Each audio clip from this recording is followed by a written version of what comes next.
Olá, bem-vindos a mais uma aula de português com Ni Duarte.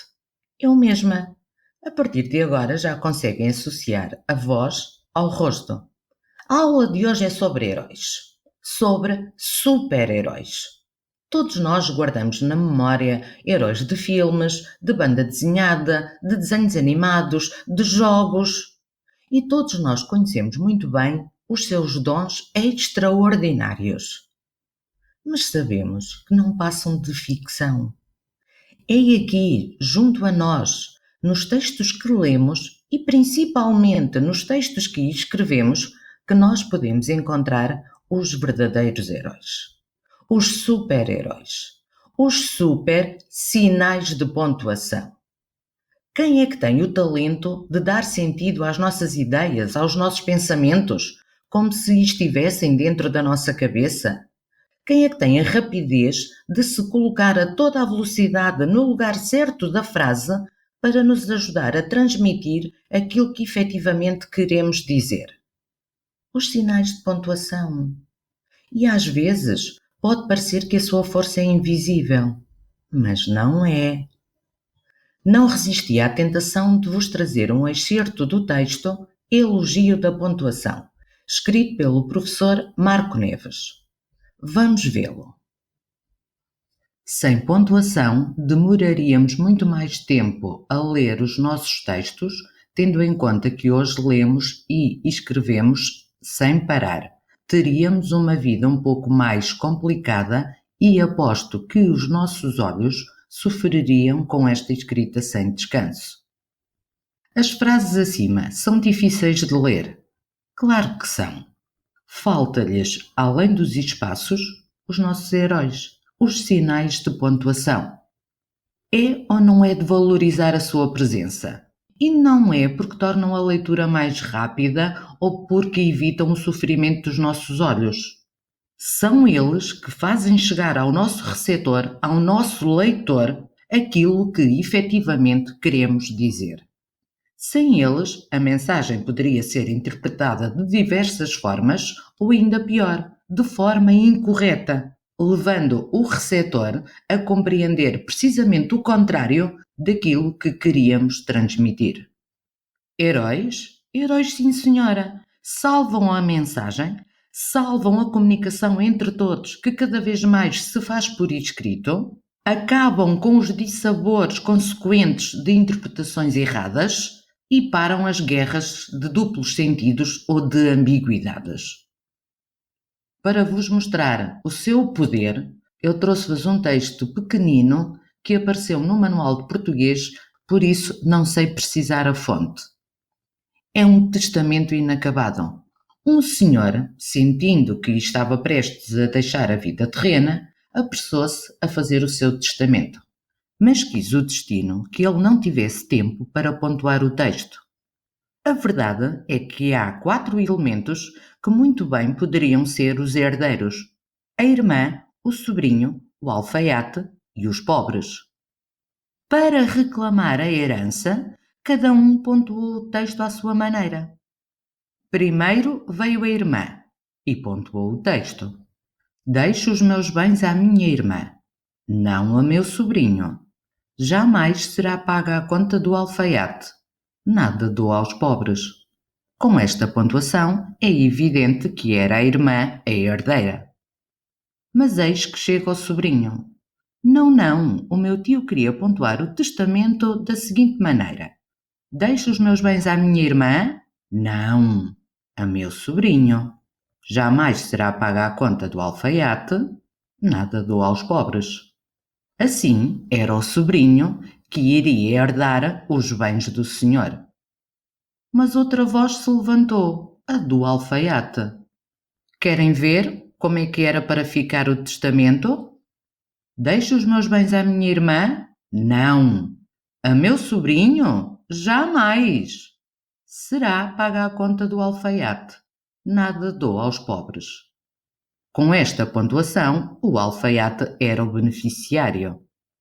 Chegou a vez dos pobres. Deixo os meus bens à minha irmã? Não. A meu sobrinho? Jamais. Será paga a conta do alfaiate? nada. Dou aos pobres. Quem é que tem tamanho poder de mudar o futuro, de mudar a vida das pessoas? E tu conheces realmente estes heróis? Sabes onde os deves usar? É isso que vamos ver. No lado esquerdo do ecrã tens alguns sinais de pontuação. O ponto final, o ponto de interrogação, o ponto de exclamação, o travessão, as reticências e os parênteses. Do lado direito está explicitada a sua função, ou funções. O ponto final, quando é que nós o empregamos? Para indicar o fim de uma frase ou o fecho de um pensamento. O ponto de interrogação é muito simples. Coloca-se no fim da frase interrogativa. O ponto da exclamação coloca-se no fim da frase que exprime uma comoção repentina, alegria, dor, prazer, susto e até ordens. E por que é importante frisar isto? Porque o ponto da exclamação coloca-se no final de uma frase exclamativa, mas também pode vir no final de uma frase imperativa. O travessão emprega-se especialmente no diálogo, no discurso direto, para introduzir a fala de uma personagem. Também pode ser usado no final da fala, antes do narrador indicar quem falou. Por exemplo, travessão, estão a gostar da aula? Ponto de interrogação, travessão, perguntou a professora. O travessão, à semelhança da vírgula e dos parênteses, também pode ser utilizado para separar expressões ou orações. As reticências exprimem uma interrupção na frase começada, sugerindo muitas vezes a mensagem que falta. Ou seja, as reticências podem ser usadas por dois motivos. Ou há uma interrupção involuntária, alguém chegou, levantou a voz e interrompeu o nosso raciocínio, ou então nós próprios não queremos acabar a mensagem. Queremos que seja o nosso interlocutor a refletir na parte que falta. Muitas vezes esta interrupção é feita por malícia. E os parênteses? Servem para separar constituintes dispensáveis que nós poderíamos retirar da frase, mas que têm a sua utilidade porque fornecem explicações, esclarecimentos sobre um determinado assunto. E ainda temos outros sinais de pontuação. O ponto e vírgula usa-se para separar orações coordenadas, principalmente se as frases forem extensas. Apesar do seu uso ser mais regular nas orações coordenadas assindéticas, também pode ser usado nas orações coordenadas sindéticas. Vê o exemplo.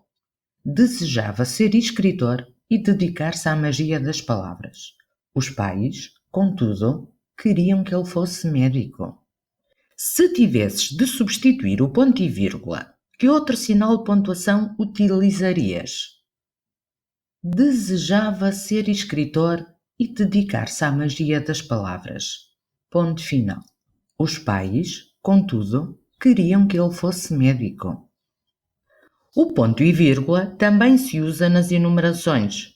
Conheces mais algum sinal de pontuação que se utiliza na separação dos elementos que se apresentam sucessivamente? Pois claro, a vírgula. E agora estás a entender porque é que o sinal de pontuação se chama ponto e vírgula. Em alguns casos, pode ser substituído pelo ponto final e noutros pode ser substituído pela vírgula. Nas enumerações que consistem numa listagem dos elementos, utiliza-se efetivamente mais o ponto e vírgula. Quando elencamos, por exemplo, leis, regras, tarefas a cumprir, material necessário para algo, nomeadamente material necessário à disciplina de educação visual, papel cavalinho, marcadores, lápis de cera, régua, esquadro, compasso. Relativamente às aspas, a opinião quanto ao seu uso não é consensual, o que se deve em parte ao facto de serem grafadas de forma diferente. Temos as aspas angulares, as aspas elevadas ou subidas e temos as aspas simples, também conhecidas por pelicas. Além disso, não há uma regra específica sobre o tipo de aspas a utilizar.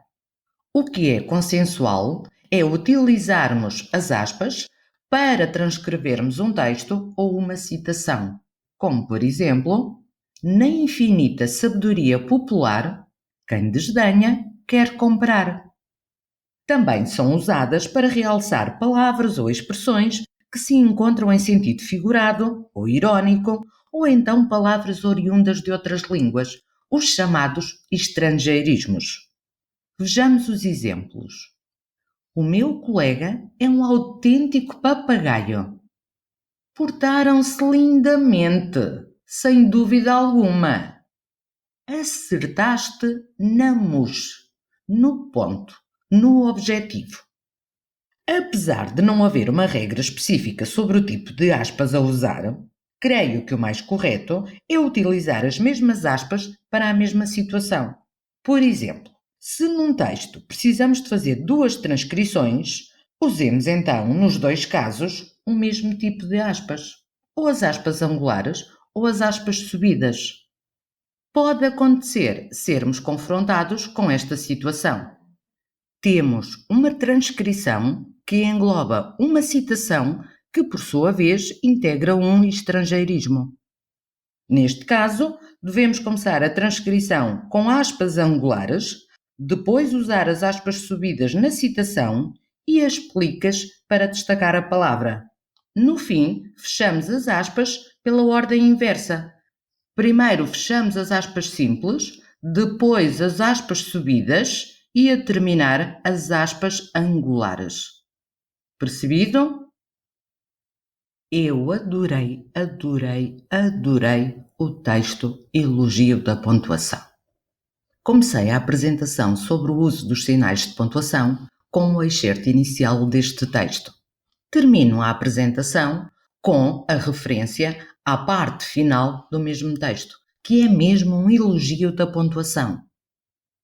Há também um certo encanto nestes sinais, do simples ponto tão final ao arrogante travessão, a riscar a linha e a ocupar o espaço de uma palavra, passando pelo musical ponto de interrogação e pela caprichosa vírgula.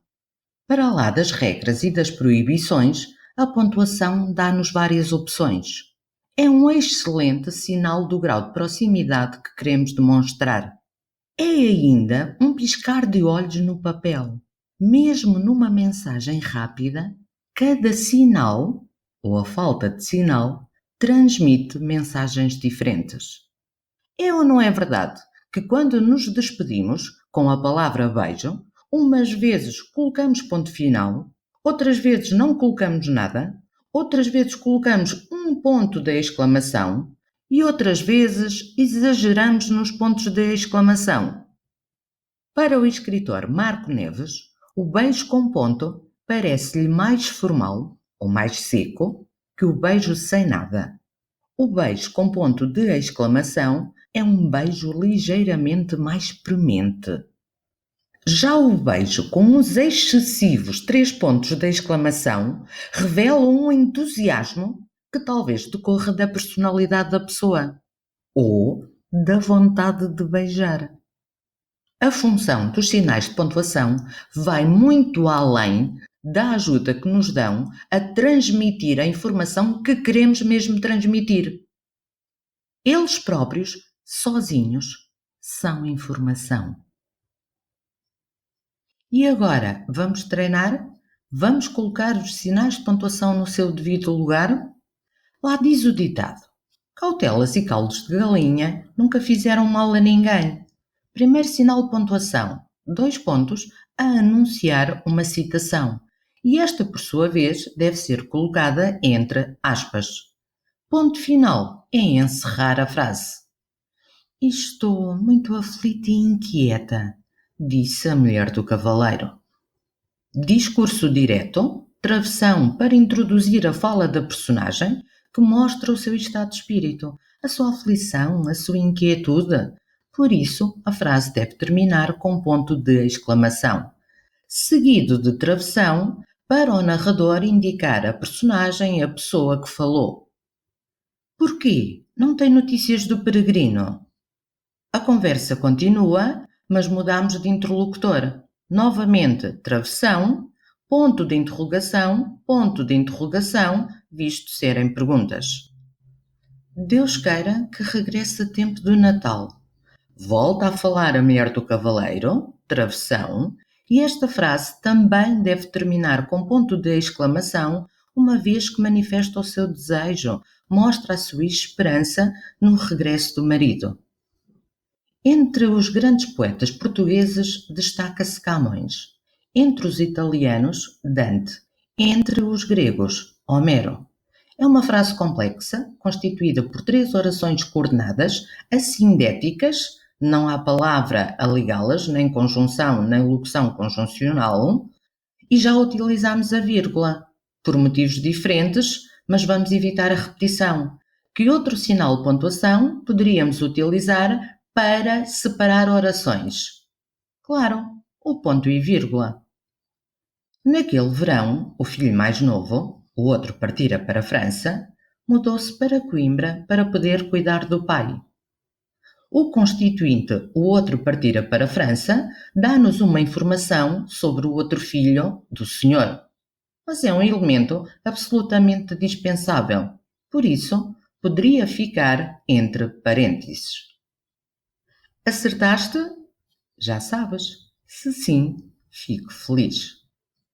Não sei se reparaste, mas não falámos de um sinal de pontuação muito, muito importante. A vírgula. E é desta heroína que vamos falar na próxima aula. E espero por ti. Até lá. Fica bem.